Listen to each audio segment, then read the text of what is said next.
Hello guys, so video na naman tayo dito sa Surigao sa tatay ko. Mga pala ako sa Burol ng tatay ko. So sorry, ako lang, solo lang ako ngayon. Wala yung mga kaibigan ng tatay ko na taga rito. Yung nabubuhay kay tatay ko, yung sa kasalukuyang namihina yung tatay ko, sila yung nag-aaruga at nag-aalaga sa kanya para makakain dito sa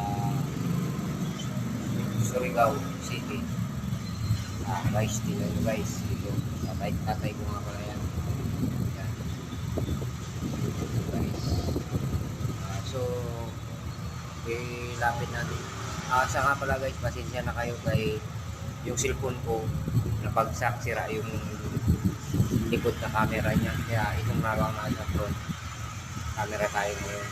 Ang hirap gamitin yung cellphone na may damage na guys, kasi yan na kayo, kaya ganito lang yung nakita ko lang sa inyo.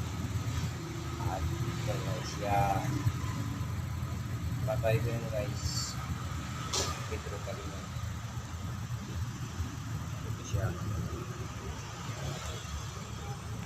Dito ako kami guys,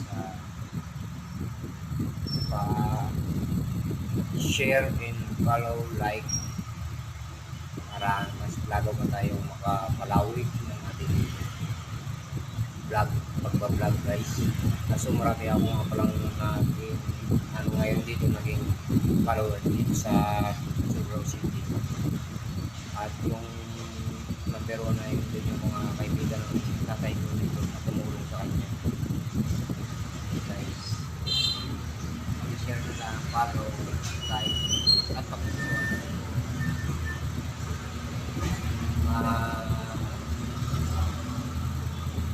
Masaya na rin ako guys sa paano na nakita ko yung tatay ko. Hindi ko naabutan na ang buhay.